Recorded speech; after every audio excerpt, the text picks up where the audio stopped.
Magandang araw kaibigan! Tuloy po kayo sa Felicidad's Channel. Sa mga kwento ng buhay at pag-ibig na hinalukay sa natatagong baul ni Felicidad. Pero bago po tayo magpatuloy, huwag niyo pong kalilimutan na i-like ang video, i-subscribe ang channel, at i-click ang notification bell para lagi kayong updated sa mga parating pa na upload. Ate Iha, it's good to see you. Mabutit napadalaw ka. Nakipagbeso si Kath sa mami ni Marlo. Pagkatapos ng ilang araw na pag-iisip, ipinasya niyang ipagtapat kay Marlo ang natuklasan niya tungkol kay Tintin. Sinamahan siya ng mga kaibigan niya na hanapin ang bahay ng babae sa street kung saan nila ito ibinaba ni Tintin noon. Kilalang kilala naman pala ang babae sa lugar nito bilang si Tintin na Pokita. Wala naman pala itong kasamang mga magulang sa inuupahang apartment dahil nasa probinsya ang pamilya nito. Ang kasama lang daw nito sa apartment ay isang bakla na malamang na siyang nakita niyang kasama ni Tintin sa Trinoma noon. Hindi siya makapaniwala na napeke ng babae si Marlo. Mukhang kahit sino ay hindi nagkahinala sa eskwelahan ng mga ito ng tungkol sa sideline ni Tintin. Kahit naman kasi siya, walang masamang iniisip tungkol sa babae. Sa madaling salita, napeke rin siya. Magkikita kami ng nanay mo mamaya. Sa wakas, pinagbigyan din ako ni Maring Gian na maglamyerda naman kami. Ang tagal ko nang inawitan ng nanay mo na lumabas kami. Ngayon lang ata siya naging free. Masayang pagbabalita nito. Oo nga po, matipid na sagot niya. Masaya siya para sa kanyang ina. Makakabawas kahit paano sa negative vibes nito ang pakikipag-socialize sa mami ni Marlo. Inilibot niya ang tingin sa sala. Tita Dayan, nandito po ba si Marlo? Nako, nasa taas, as usual. Hindi na naman maawat sa isang iyon sa panonood ng TV.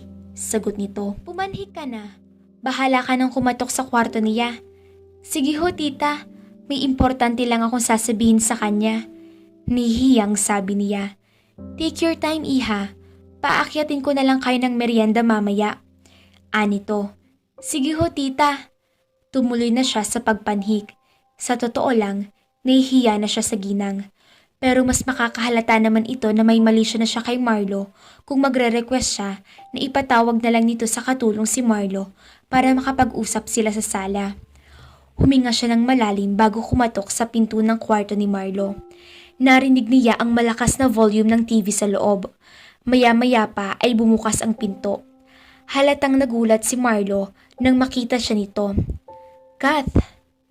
She shivered at the coldness of his voice. Ramdam niya ang pagkailang nito sa kanya. Pwede ka bang... Hindi pa siya natatapos ay sinagot na agad siya. Sige, sa may window na lang tayo. Isinara nito ang pinto ng kwarto. Nagtalo pa ang isip niya kung itutuloy niya ang gagawing pagtatapat dito. Para kasing malamig ang pakikitungo nito sa kanya. Ano ba yun? Tanong nito. Huminga siya ng malalim. Tungkol kay Tintin. Kumunot ang noo nito. Alam mo na? Ang alin? Sinagot na ako ni Tintin. Parang may bombang pinasabog sa harap niya. Napatingin siya rito. May ulap ang mga mata niya dahil sa namuong luha. Kailan ka pa sinagot ni Tintin? Halos hindi lumabas iyon sa bibig niya. Noong 1 linggo pa. Sagot nito, kinalkula niya ang araw na sinasabi nito. Ilang araw lang siguro ang nakalipas mula nang makita niya si Tintin sa Trinoma. Bigla tuloy siyang nagsisi na pinatagal pa niya ang pagsasabi rito. Ano pang sasabihin mo tungkol kay Tintin? Usisa nito. Sandali lang nagtalo ang isip niya kung ipagtatapat dito ang tungkol sa nalaman niya. Sa huli ay umira lang kagustuhan niyang alugin ang utak nito para makipag-break ito kay Tintin. Kath, untag uli nito sa kanya. Mababa ka sa mukha nito ang pagkainip nang tingnan niya ito. Nakapunta ka na ba sa bahay ni Tintin? Tanong niya. Hindi pa. Strict nga kasi ang parents niya. Papatayin daw siya ng daddy niya kapag nalamang may boyfriend na siya. Sagot nito. For sure. Talagang malalagot siya sa daddy niya kapag nalamang may boyfriend na siya. Pero sana, tinanong mo kung sinong daddy ba niya ang magagalit. Ang biological father ba niya? O ang sugar daddy niya? Halos mag-isang linya ang makapal na kilay nito. Anong ibig mong sabihin, Kath? Wala ka pa rin bang alam tungkol sa girlfriend mo, Marlo? Diretsuhin mo na ako, Kath. Ano bang sugar daddy ang sinasabi mo? Sinalubong niya ang mga mata nito. Kilalanin mong mabuti si Tintin, Marlo. Alamin mo kung anong trabaho niya, kung sinong kasama niya sa bahay, at kung totoong strict ang parents niya. Bakit hindi mo nalang sabihin sa akin kung ano ang alam mo? Agaw nito sa sinasabi niya. Makakasave pa ako ng oras at energy kung sasabihin mo lang sa akin kung ano talagang ipinunta mo rito. He was asking for it. Kaya ibibigay niyang hinihiling nito. Pumapatol si Tintin sa mga sugar daddy. Ang alam sa lugar nila, pokpok ang girlfriend mo, Marlo. Saka hindi totoong parents niya ang kasama niya sa bahay. Sagot niya. What are you talking about? Nakita ko sa Trinoma si Tintin last week pa siguro. May kasama siyang bakla. Tapos, sinundan siya ng mga kaibigan ko na pumasok sa isang Japanese restaurant. Kitang-kita nila na hinalikan ni Tintin sa lips yung matandang kinatagpo nila nung kasama niyang Becky sa restaurant. Namula ang buong mukha ni Marlo. Nag-alala siya sa nakitang galit sa mukha nito. Bakit mo ba sinisiraan sa akin si Tintin, Kath? Hindi ko siya sinisiraan sa'yo. Totoo lahat yun. Nag-imbestiga ako sa tirahan niya para alamin ang totoo. Maraming mga kapitbahay niya ang nagkumpirma sa trabaho ni Tintin. Kung sino-sino nga raw ang pumupunta sa apartment, bawiin mo ang sinasabi mo, Kath. Mahinahon ang boses ni Marlo, pero ramdam niya ang talim na kasama niyon. Sinasabi mo ba yan dahil nangyari sa atin noon sa kotse ko, Kath? Ano bang nangyari noon? Gusto niyang panindigan ng usapan nila, nakakalimutan na nila ang namagitan sa kanila noon. Huwag mong siraan sa akin si Tintin dahil lang may gusto ka sa akin. Daig pa niya ang sinampal dahil sa sinabi nito. Hindi ko siya sinisiraan sa'yo, depensa niya. Marami siyang naisip na senaryo sa paghaharap nilang iyon ni Marlo, pero hindi niya naisip ang posibilidad na sasabihin nito iyon sa kanya. Bakit sinisiraan mo si Tintin sa akin? Naurat siya sa sinabi nito, nasakta ng pride niya. Concerned lang ako sa'yo dahil kaibigan kita, kaya inisip kong ipagtapat sa'yo ang nalaman ko tungkol sa girlfriend mo. Pero kung ayaw mong mawala at maniwala sa sinasabi ko sa'yo, wala akong magagawa para sa'yo. At least, hindi ko dadalhin sa konsensya ko na inilihim ko sa'yo yung natuklasan ko sa pagkatao ng girlfriend mo. Parang may kutsilyo na humihiwa sa dibdib niya tuwing babanggitin niya ang salitang girlfriend bilang pantukoy kay Tintin. Sige, magpapaalam na ako. Thank you na lang sa pakikinig. Tinalikuran na niya ito. Hinihintay niyang usisain pa siya nito, pero hanggang sa makababa siya sa hagdan ay walang Marlo na tumawag sa kanya. Oh, saan ka pupunta?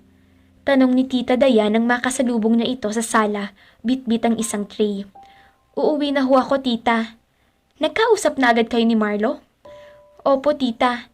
Nasabi ko na sa kanya ang sadya ko at ayaw niyang maniwala sa akin. Nanggagalaiti na ang dugo niya. Bakit parang ang bilis nyo naman yatang nag-usap? Dati-rati halos abutin kayo ng dilim sa pagkakwentuhan ah. Nagmamadali ho kasi ako, tita. Dumaan lang talaga ako para may sabihin kay Marlo. Paliwanag niya. Sige po, tita. Mauna na po ako. Sige, mag-iingat ka na lang, iha ha? Thank you po. Dapat talagang siyang mag-ingat sa damdamin niya kay Marlo. Dahil wala naman palang patutunguhan ng effort niya na masagip ito kay Tintin. Mahal talaga nito si Tintin. Ilang boteng Yakult kaya ang pinainom ni Marlo kay Tintin, kaya ganoon na lang ang pagkahaling ito. Hays, ayan na naman siya. Wala namang karapatang maghabol ay umeepal pa siya. Bakit ba hindi na lang niya pabayaan ang Marlo na yon? Bahala na ang Marlo na yun sa buhay niya. Kung ayaw niyang makinig sa'yo, Kath, siya naman ang kawawa sa girlfriend niya dahil may kasosyo siya. Kanina pa pilit na pinaglulubag ang kaibigan ni Che ang loob niya. Pero kahit na ano pang sabihin ng mga ito, mabigat pa rin ang pakiramdam niya. Nakipagkita siya sa mga ito pagkagaling niya sa bahay ng mga tsuwa. Malulungkot lang siya sa bahay na nagmumukmuk dahil mag-isa lang siya. Kahit paabutan niya roon ng kanyang ina, hindi naman siya makakapagsabi rito ng problema niya. Huwag ka nang malungkot, Kath. Kalimutan mo na lang ang lalaking iyon, sabi ni Liza. Paano naman niya kakalimutan si Marlo? Gayong ito ang first kiss niya.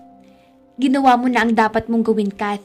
Nasa mga kamay na ni Marlo kung ano ang gagawin niya. Hayaan mo siya. Kung ayaw niyang makinig sa'yo, siya naman ang nagpapakatanga sa ginagawa niya. Nakaismid na sabi ni Zenny. Hindi ko lang matik na ganoon niya kamahal si Tintin. Pag-amin niya, wala kang magagawa kung tanga ang pag-ibig niya, Kath. Huwag kang gumaya sa kanya. Huwag kang magpakatanga sa pagmamahal, sabi ni Tess. Di ba may sinabi ka na kay Aljun na nagpaparamdam sa'yo? Move on, i-entertain mo na siya. Parang wala siyang narinig sa sinabi ng mga kaibigan niya. Mataman siyang pinagmasa ng mga ito, kahit na gusto niyang i-deny ang sinabi ni Liza. Hindi niya magawa. Sobrang depressed talaga ang pakiramdam niya. Bata pa naman tayo, Kath. Ako nga, walang nanliligaw sa akin. Kumbaga sa sayawan, naiiwan ako lagi sa bangko. Pag-amin ni Tess, na masayahin na sa lahat ng kaibigan niya. Puppy love lang yung nararamdaman mo para kay Marlo. Halika, sabayan niyo ako.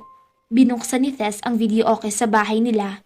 Kapag Sabado, madalas na tumatambay sila sa bahay nila Tess at nagkakayayaan sila na magkantahan. Naghahanda ang mami ni Tess ng pansit at palamig at yun para na sa kanila na wala ang koral. Coping up din nila kapag stress sila sa school. Biglang bibirit at sasabayan ng sayaw ng dalawa sa likod si Tess sa pag-aakala na makakapagsaya kay Kath. Ang I Will Survive pero wa-effect pa din. May pagkasenti naman sa lahat si Liza. Pinalitan bigla ng kanta ni Jamie Rivera at bigla na lang pa-emote na kumanta si Liza. Maganda naman kasi ang boses ni Liza. Talaga yatang wala ng pag-asa upang ako'y iyong ibigin pa. Paano mangyayari kayong ako'y di mo pansin? Paano mo malalaman sa'yo'y may pagtingin? Pangarap ka na lang ba o maging katotohanan pa? Bakit may mahal ka ng iba? Ngunit di bale na kahit mahal mo siya. Mahal naman kita. Pagdating sa chorus, bigla nang tumulo ang luha ni Kath at humagulhol na lang. Tuloy pa rin si Liza sa pagkanta, di naman napansin na naiiyak na si Kath. Gonna go, walk out the door. Just turn around now, 'cause you're not welcome anymore. Weren't you the one who tried to hurt me with goodbye? You think I'd crumble? You think I'd lay down and die? Oh no, not I will survive. Oh, as long as I know how to love, I know I'll stay alive. I've got all my life to live, I've got all my life to give. I'll survive. I'm sure, kapag nasa college na tayo, may makikilala ka pang iba. Pagtatawanan mo na lang ang mga kagagahan mo sa lalaking iyon. Sabi ni Tess kinabukasan nang mahulasan na sila sa emosyon na dulot ng video okay time kahapon. Grabe naman yung si Jamie Rivera. Nakisali pa. Naging barkada sa theme song tuloy natin. Kainis talaga. Sana nga. Hiling niya. Sigurado yun. Huwag ka lang magpaka-loyal sa Marlo na yun, Besh. Sa ganda mo na yan. Die! I'm sure maraming maghahabol sa'yo. Siguradong may magkakandara pa sa'yo na iba. Ani Zenny. Pero sana nga magawa niyang kalimutan si Marlo para hindi naman ganoon kasakit ang nararamdaman niya. Pilit niyang pinangibabaw ang galit niya sa pambabaliwala nito sa mga sinabi niya tungkol kay Tintin. Pero kahit na anong gawin niya, ang pagmamahal pa rin niya para sa binata ang nangingibabaw sa puso niya. Dala pa rin ni Kath ang bigat sa dibdib niya hanggang sa gumabi na. Nakatulugan na niya ang pagdadalamhati sa naging reaksyon ni Marlo sa pagmamalasakit niya. Bumaba siya nang magising siya. Baka nalibang sa pamamasyal ang nanay niya kasama ang mami ni Marlo. Balak niyang maghanda ng hapunan. Pero pagdating niya sa kusina, ay naabutan niyang nagluto ang nanay niya. Kumakanta pa ito habang nakaharap sa kalan. Matagal na niyang hindi naririnig ang boses nito na kumakanta. Kaya naman nahulaan agad niya na masaya ito. Nay, tawag niya rito. Masaya talaga sa loob-loob niya nang makitang nakangiti ito nang lingunin siya. Gutom ka na ba, Kath? Tanong nito. Hindi naman po, Nay, sagot niya. Pinagmasdan niya ang mukha nito. Mas maaliwalas na ang bakas ng mukha nito ngayon kumpara noong mga nagdaang araw. Kumusta po ang naging lakad ninyo ni Tita Dayan? Nangislap ang mga mata nito. Dinala ko ni Maring Dayan sa sosyal na restaurant. Pinakain niya ako ng masasarap na pagkain. Kanina ko na lang uli naramdaman na ako ang pinagsisilbihan. Naku, ang sarap ng pakiramdam na tinatawag ako ng mama. Pagkukwento nito, buti ho't nag-enjoy kayo. Sinisisi nga ako ni Maring Dayan kung bakit matagal akong nagtago. Sabi ko, naging masyado akong busy rito sa bahay. Sagot nito, bukas aalis uli kami. Dadalhin naman daw niya ako sa spa para makapagmasahe kami. Isasama raw din niya ako sa salon para naman makapag-makeover ako. Sa totoo lang, tuyot na ang tingin ko sa sarili ko kapag humaharap ako sa salamin. Nalosyang ako sa piling ng tatay mo. Hindi na lang niya pinansin ang parunggit nito para sa tatay niya. Umaasa siya na tuluyan na itong maging masayahin kapag palagi nitong nakakasama ang mami ni Marlo. Kapag masaya na ang disposisyon nito sa buhay, hindi na ito magiging mareklamo sa nakayang ibigay sa kanila ng kanyang padre di pamilya. Bibigyan din daw ako ng mga damit ni Maring Dayan. Dami na raw siyang hindi nagagamit na damit dahil nga tumaba siya. Sabi ko naman, ganoon talaga ang nagiging donya, nawawalan ng problema kaya nananaba. Patuloy nito. Kapag nagpunta kayo sa salon at binigyan kayo ng mga damit ni Tita Dayan, siguradong lalo kayong gaganda, Nay. Baka magkaroon na ako ng kapatid. Tudyo nito. Tiningnan siya nito ng matalim. Nako, ayaw ko nang mabuntis uli, Kath. Tama ka na sa amin ng tatay mo. Kaya huwag ka nang umasa pa na may bibigyan ka namin. Bigla tuloy niyang pinagsisihan na binuksan pa niya ang topic na iyon. Nasira tuloy ang mood ng nanay niya. Sa tingin mo kaya, ayos lang na tumanggap ako ng pinaglumaan ng Tita Dayan mo, Kath? Hindi ba parang namamalimos ako sa kanya? Hindi naman po, Nay. Wala namang ibang gagamit ng mga damit na inibibigay niya sa inyo. Kaya ayos lang yun. Saka generous naman talaga si Tita Dayan ever since. Natatandaan niya na kapag nagluto ito ng masarap na putahe ay hindi pwedeng hindi sila bigyan nito. Sa bagay, saka umaapaw naman ang yaman nila ngayon. Kaya ayos lang na ambunan niya ako ng grasya. Bumuntong hininga ito. Iba talaga dumiskarte si Pareng Cons. Tingnan mo, ang laki na ng ipinagbago ng buhay nilang mag-anak. Masikap din naman po si tatay, pagtatanggol niya sa kanyang ama. Wala namang duda na masipag ang tatay mo. Ang problema, kung hindi niya sasamahan ng tamang diskarte, talagang walang pag-aasensong mangyayari sa buhay natin. Ang hirap kasi sa tatay mo na kontento na lang sa barya-baryang kita niya sa pagsusulat. Marami naman ang kumikilala sa kanya sa pagiging mahusay niyang journalist, Nay. Saka aminin niyo rin na masarap sa pakiramdam kapag pinapanood natin si tatay na umaakyat sa stage para tumanggap ng award. Mas masarap sana sa pakiramdam kung may kasamang malaking cash incentive ang mga award na tinatanggap niya. Sagot nito. Nakakaraos naman ho tayo ah. Nagmana siguro siya sa tatay niya na kontento na sa kung ano ang mayroon sa kanilang buhay. Kahit kailan ay hindi siya nainggit sa mga kakilala niya na nakakaangat sa buhay. Hindi okay na nakakaranas lang tayo, Kath. Sa ngayon, okay pa. Pero paano kapag nag-college ka na? Mas malaki ang magiging gastusin natin sa budget na ibinibigay sa akin ng tatay sa pag-aaral mo. Huwag kayo mag-alala, Nay. Siguradong gagawa ng paraan si tatay kapag nag-college na ako. Hindi niya hahayaang mahirapan kayo sa pagbabudget. Ilang taon na niya akong hinahayaang maghirap sa pagkakasya ng kita niya, Kath. Sagot nito. Nag-iisip pa siya ng ikakatwiran dito nang marinig nilang bumukas ang gate sa labas. Pagbuksan mo ng pinto ang tatay mo, maghahain na ako. Utos nito sa kanya. Sumunod siya. Positive siya na magiging maganda ang resulta ng pagsasama ng nanay niya kay Tita Dayan. Mahahawa ito sa positive na pananaw sa buhay ng ginang at magiging masaya na rin uli sa buhay nila kapag naging masaya na uli ang nanay niya. May good news pa rin naman pala kahit paano sa loob-loob niya. Kahit na-depress siya sa naging pag-uusap nila ni Marlo noong isang araw, kahit paano ay naglubag ang loob niya at nakakakita ng nakangiti pa rin ang kanyang nanay. Aalis na muna ako ha. Bahala na muna kayo mag-ama dito sa bahay. Saan kayo pupunta, Inay? Bumaba ang tingin ni Kath sa bitbit na bag ng nanay niya. Araw yun ng Sabado, kaya wala siyang pasok sa eskwela. Niyaya ako mag-out of town ng Tita Dayan mo. Saan po? Sa Subic daw, maganda raw doon. Kayo na munang bahala rito.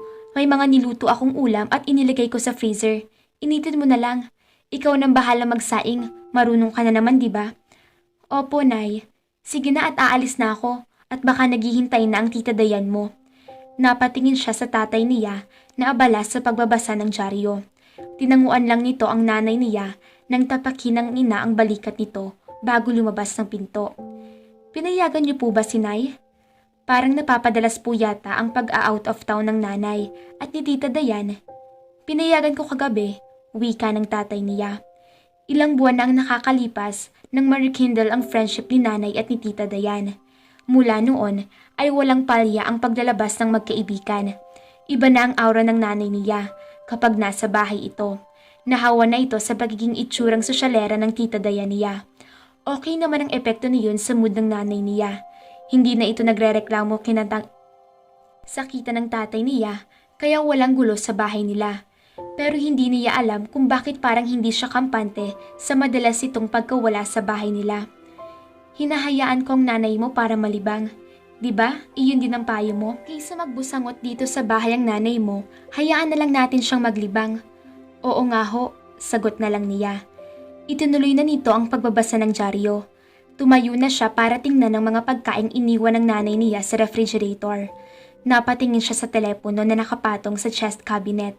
Nakaramdam siya ng urge na tumawag sa bahay ng mga Chavez para tanungin kung aalis si Tita Dayan. Pero naalala niyang ilang buwan na nga pala silang hindi nagkikibuan ni Marlo. Tuluyan na lang silang nagkalayo nito pagkatapos ng huling pag-uusap nila. Wala siyang magagawa kung minasama nito ang sinabi niya tungkol kay Tintin. Malinis ang konsensya niya dahil concerned lang naman talaga siya kay Marlo. Kumirot na naman ang dibdib niya nang maalala na mas pinili nitong magkasira sila kaysa tuklasin kung may katotohanan ng sinabi niya tungkol sa girlfriend nito. Nilampasan niya ang telepono. Baka si Marlo pa ang makasagot sa tawag niya. Manumbalik lang ang lahat ng sakit na ibinigay nito sa kanya.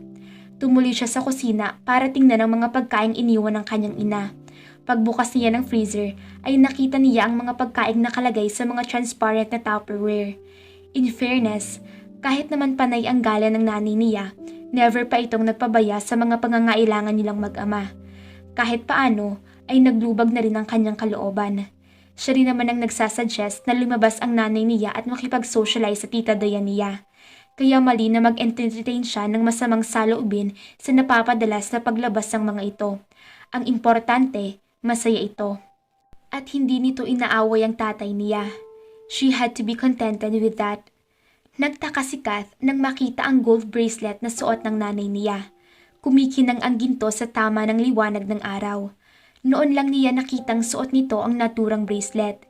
Lumapit siya sa lababo kung saan ito naguhugas ng mga pinagkainan nila. Kauuwi lang nito galing Subic kung saan ito nag-out of town kasama ang mami ni Marlo. Ang ganda naman ng bracelet niyo, Nay, komento niya. Makapal ang chain ng pulseras. Nagtaka siya na parang gusto nitong itago sa kanyang bracelet. Tinakpan nito iyon ng isang kamay pero huli na para gawin iyon.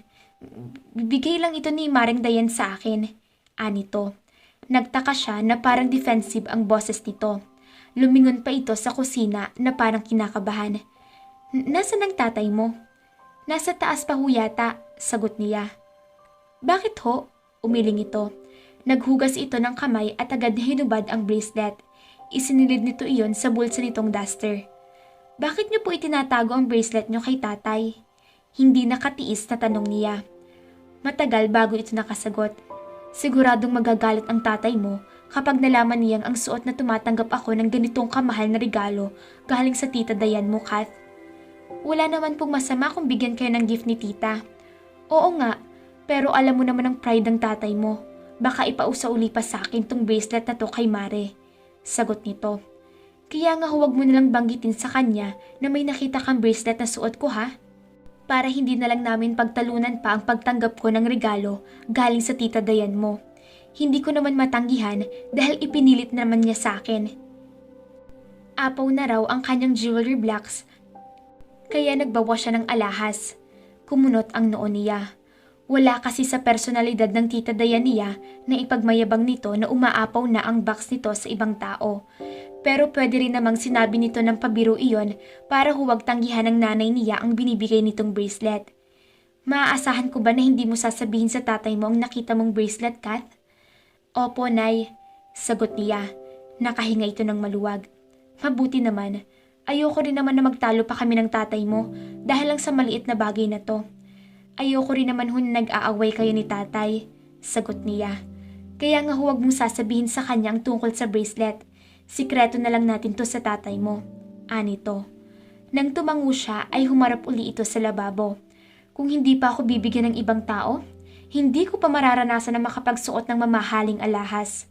Kung ang tatay mo lang ang aasahan ko, mamamatay na siguro ako na hindi man lang nakapagsuot ng gold na bracelet. Hindi siya kumibo. Ayaw niyang i-encourage ang paghihimutok nito sa kawalan ng kakayahan ng tatay niya na bigyan ito ng material na bagay. Kaya nga nagpapasalamat ako na naging malapit uli ako sa Tito Cons. Nilingon siya nito. Hindi niya maintindihan kung bakit parang tensyonada ito. At sa Tita Dayan mo, dahil sa kanilang mag-asawa, kaya nakakatikim ako ng duho sa katawan. Alam naman yun ni tatay, kaya nga ho hindi niya kayo pinipigilan, kahit pa halos linggo-linggo kayong lumalabas. Sagot niya.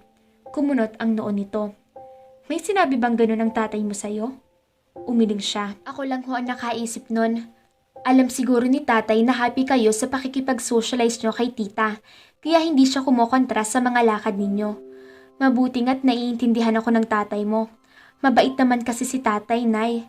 Kayo lang naman ang masyadong mapaghanap, ngaling-ngaling idugtong niya. Sobrang bait talaga ng tatay mo. Hindi niya alam kung bakit parang iba ang ibig nitong sabihin sa sinabi nito na mabait ang tatay niya. Pero nang hindi na uli ito kumibo, ay nagpaalam na lang siya rito. Ingat na ingat silang mag-ama na huwag nang bumalik sa dating pagtotopak ang nanay niya. Mas magaan kasi itong kasama sa bahay kapag magaan ang mood nito. Sa mga nakalipas na buwan na panay ang labas nito kasama ang Tita Dayan niya, ay nakita niya ang pagbabago sa disposisyon nito sa buhay. Kaya nga siguro, hinahayaan na lang ito ng tatay niya sa gusto nitong gawin sa buhay. Kahit kailan, ay hindi naman ito nagpabaya sa kanilang mag-ama dahil organize naman ang lahat kapag naglamierda ito. O bakit bumalik pa si Tess? Sinundan ng tingin ni Kath ang direksyong tinitingnan ni Liza. Nakita niyang humahangos nga pabalik ang kaibigan nila. Pagkatapos ng huling subject nila ay nagpaalam ito na mauuna raw umuwi dahil may sakit daw ang nanay nito. Bakit bumalik ka pa? Tanong ni Zenny rito. Sa kanya nakatingin si Tess. May naghahanap sa'yo sa gate, Kath? Sino? Nakakunot noong tanong niya. Hindi mag-aabalang bumalik pa si Tess kung hindi importante ang naghahanap sa kanya. Marlo Chavez ang pangalan. Ako na pagtanungan kaninang palabas ako. Sagot nito. Bumilis ang tibok ng puso niya nang marinig ang pangalang iyon. Akala ko ba may cold war kayong dalawa? Anong ginagawa rito ng lalaking iyon? Urirat ni Liza. Nagkibit balikat siya. Hindi niya magawang magsalita dahil parang nakabara sa lalamunan niya ang puso niya. She could feel it against her throat.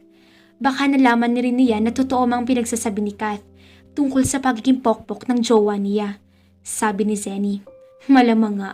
Pagsang-ayon ni Tess. Hinila na nito ang isang kamay niya. Lika na, para malaman na natin kung anong sadya niya sa'yo, Kath. Nagpahila na lang siya rito. Excited din naman siyang malaman kung bakit naroon si Marlo. Parang sinipa ng kabayo ang sikmura niya nang matanaw ito na nakaabang nga sa gate ng eskwelahan nila. Diyos ko, bakit hindi man lang ako nakapag-powder? Huli na para bumalik siya sa loob at pumunta pa sa restroom. Kinawayan siya ni Marlo. Gumanti rin siya ng kaway kahit pa nga parang mabigat ang dibdib niya. Hi! Bati sa kanya ng binata nang makalapit siya rito. Hello! Sagot niya. Matagal siyang pinagmasa nito. Na-conscious nga siya dahil matagal niyang itong tinitigan lang ang mukha niya. Naalala niya na hindi siya nakapag-powder at sigurong nanghingintab sa oil ang mukha niya. Bakit ka andito? Usisa niya. Siniko siya ni Liza sa taligiliran bago bumulong sa kanya. Wala ka namang ka-fines-fines magtanong? Baka naman masupla agad sa sadya niya iyan. Pwede ka bang maimbitahang magmerienda, Kath? Si Kath lang? Paano naman kami? Sabad ni Zenny. Kayo na rin, napilitang sabi ni Marlo. Saka lang niya naalalang ipakilalang ito sa mga kaibigan niya. It's nice to finally meet you, Marlo Chavez.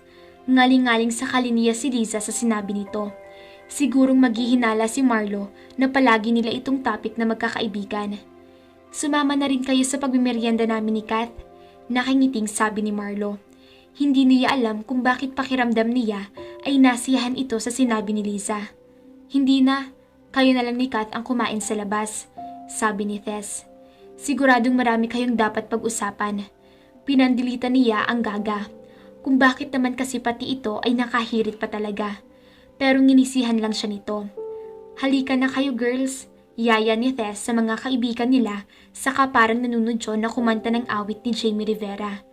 Kaya naman pinandilitan nila si Kathy at sinabi na aalis na sila. Bumaling ito kay Marlo. Ingatan mo mabuti ang kaibigan namin. Marami na yang tiniis dahil sa'yo. Tess! Gigil na saway niya rito. Tumatawang umalis na ang mga ito. Ano raw yon? Usisan ni Marlo nang makalayo ang mga kaibigan niya.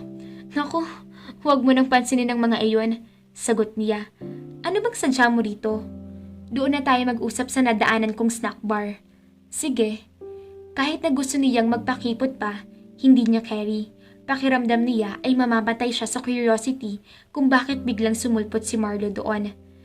Pagkalipas ng 10 minuto, ay pumasok na sila sa snack bar na sinasabi nito. Umorder pa sila ng pagkain, kaya naman inip na inip siya sa paghihintay na magsalita ito. Kumusta ka na, Kath? Tanong nito nang makaalis ang crew na kumuha ng order nila. Okay naman, pero mas okay ngayon na nagkita ulit tayo. At tagal nating hindi nagkita. Oo nga pagsang-ayon niya. Nagulat nga ako na nandito ka ngayon. May problema ba? Tumikim ito bago nagsalita. Matagal ko nang gustong makausap ka, Kath. Hindi ko lang alam kung paano kita i-approach. Hinintay niyang magpatuloy ito sa pagsasalita. Para kasing sasabog ang dibdib niya sa matinding antisipasyon. Nagkamali ako noon, Kath. Nagkamali ako dahil hindi ako nakinig sa'yo tungkol kay Tintin. Baka nagkamali lang din ako. Nananansyang sabi niya. Wala na siyang naging balita pa pagkatapos silang mag-usap nito noon. Sinadya niyang huwag magtanong kahit kanino sa mga magulang niya kung kumusta na si Marlo. She had totally lost all her hopes. Umuling ito. No, Kath. Nag-imbestiga rin ako ilang araw pagkatapos kong mahimasmasan sa mga sinabi mo noon. Nagdududa na rin kasi ako kung bakit ayaw akong isama ni Tintin sa kanila. Tapos, hindi siya nakikipagkita sa akin sa mga araw na wala kaming pasok sa school. Nagtatanong-tanong ako sa mga kapitbahay nila. And they told me the same things that you've told me. Pero syempre, ayaw mo pa rin basta nalang maniwala. Nakataas ang kilay na sabi niya. Bumakas ang guilt sa mukha nito. Para namang kinurot ang puso niya. Ganoon talaga kalaki ang tiwala at pagmamahal nito kay Tintin. Kaya hindi ito basta naniwala sa iba. Noong minsang tumambay ako malapit sa kanila, nakita kong paalis siya kasama iyong bading na nakatira din sa apartment niya. Sinundan ko sila. He paused for a while. Umiling ito bago nagpatuloy. Nakita ng dalawa kong mata kung paano siya nakipagkita sa isang matandang Hapones. Pero hindi ko pa rin siya kinumpronta. Sinundan ko pa uli sila noong sumunod na weekend. Ibang matanda naman ang kinatakbo nila noong weekend na iyon. Sinadya kong magpakita sa kanila na nandoon din ako sa parehong restaurant. Imagine Tintin's shock nang makita niya ako. Nai-imagine ko. Pumalatak ito ng malakas. Hindi ko akalaing mapepeke niya ako. Kahit naman ako, no? Napabuntong hininga siya. Gusto niyang itanong kung anong sumunod na nangyari sa kwento niya, pero hindi niya magawang isatinig iyon. Hindi na siya pumasok ng sumunod na linggo, pagpapatuloy nito. Pero nakapag-usap na kayo? Usisa niya. Umiling ito. Hindi ko na lang siya kinumpronta kung bakit nagawa niya akong lokohin. Mapapahiya lang kasi siya. Ano yun? Parang basta na lang kayo nagkawalaan? Ni hindi ka man lang nagkaroon ng closure sa babaeng iyon? Nakisimangot na sabi niya. Parang lahat na lang ng pabor ay ibinibigay nito kay Tintin. Kung hindi ba naman talaga mahal na mahal nito ang babaeng iyon, sumigid na naman ang sakit sa dibdib niya. Ang swerte naman ng bruhang pokpokita na iyon. Gusto mo bang makipag-closure pa ako kay Tintin? Tanong nito, bigla siyang kumambyo. Parang masyado namang palaban ang hirit niya. Ikaw ang bahala. Desisyon mo yan. Wala naman akong karapatang mag-suggest dahil sino ba naman ako sa buhay mo, di ba? Hinawakan nito ang kamay niyang nakapatong sa ibabaw ng mesa. Sabihin mo kung ano ang gusto mo gawin ko, Kath. Gagawin ko para sa'yo. Bakit naman? Magkaibigan lang naman tayo, Marlo. Wala ako sa posisyon para mag-demand. Parang sinisipa ng 10 kabayo ang sikmura niya. She could die from anticipation if it was possible. Mataman siyang tinitikan nito. She wanted to look away but she could not. Hinayaan na lang niyang malunod siya sa mga titig nito. Gusto kong bigyan ka ng karapatang mag-demand, Kath. Anong ibig mong sabihin? Kabang-kaba na siya na parang gusto na niyang tumakbo sa restroom para magtago sa tensyon. Hihingin ko sana ang permiso mo para ligawan kita, Kath. Iyon ay kung papayag ka. Kaya sabihin mo lang kung gusto mong makipag-closure muna ako kay Tintin bago ako formal na manligaw sa'yo. Napaawang ang bibig niya sa sinasabi nito. Grabe naman mga ka-Felicidad. Akala ko mananatiling na lang bulag sa pag-ibig si Marlo para kay Tintin at hindi na paniniwalaan pa si Kathy. Pero ano ito at naghayag na ng totoong nadarama si Marlo kay Kathy matapos ang ilang linggo nilang hindi pag-uusap. At buti naman ay nagsasaya na ang nanay niya kasama ang kanyang tita Dayan. Pero parang may kakaiba sa ikinikilos nito. Kaya samahan niyo ako na abangan ang mga susunod na kabanata. Magandang buhay po mga ka-Felicidad. Pakitulungan din po ang Rosalinda Channel, kagaya po ng suporta ninyo sa Felicidad. Hinihingi po namin na makikilambing din po ng like, subscribe, and watch kay Rosalinda na anak ni Felicidad. Maraming salamat po. Keep safe and God bless po sa ating lahat.